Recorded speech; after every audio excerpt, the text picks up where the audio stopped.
in discussing your family's legacy, it's impossible not to focus on the fact that politics, as you know, can be deadly. Right now, Imran Khan says he's under threat for his life. How credible, in your mind, are those threats? I think that anyone who says that their life is in danger is a threat that we need to take seriously. But it is heartening to see. It is heartening to see that all the avenues are open to him. For example, all the courts are there for him to fight his cases. All his needs in jail, whether it be for his newspapers or gym equipment, are being met. And I would not wish anyone in Pakistan to face great difficulty, and I hope he will go through the avenues of the court, and the courts will have their verdict.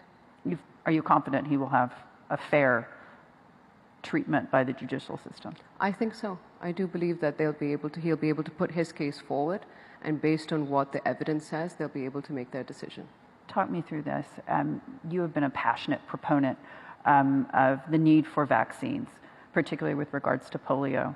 When you see those in the United States, for example, President-elect Trump's pick, RFK Jr., who's a vaccine skeptic, does that worry you?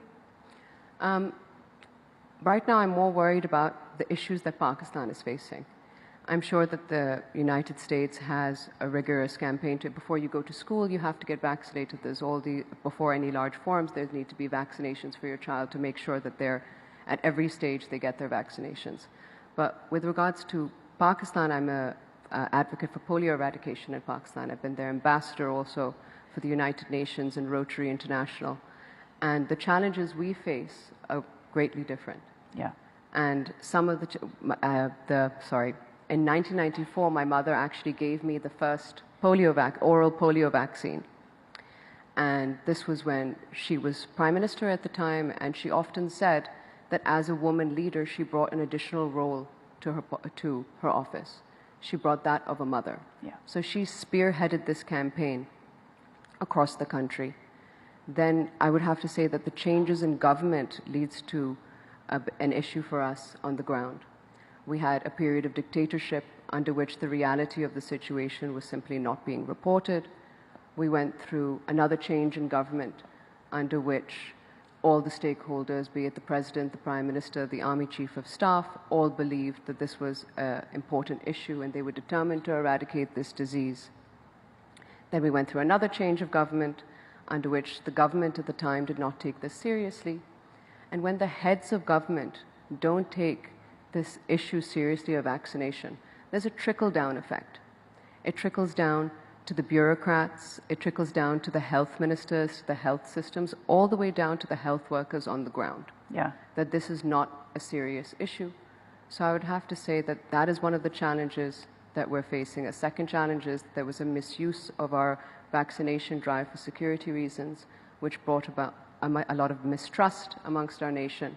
We had clerics preaching that this vaccine would cause infertility and spreading misinformation. And this is an ongoing process. We have to take them on board as stakeholders and explain to them that this is the same vaccine that the United Arab Emirates uses, this is the same vaccine that Saudi Arabia uses, and they've managed to successfully eradicate this disease. So this is an ongoing process. But as a consequence of these two issues, we've had a lot of targeted attacks on our polio workers. There's been senseless killings of our polio workers on the ground, and our security forces also who are protecting them, and their only crime was that they were trying to fight for our future generation. Their crime was that they wanted to ensure that every single child was vaccinated. So these are some of the issues. And lastly, I would have to say our geography. We're on the border with Afghanistan, and we see a great deal of migration that occurs. And in that process, some children miss our national immunization drives. We've made progresses in this. We've put vaccinators at the border. We've put vaccinators in between cities and in between provinces.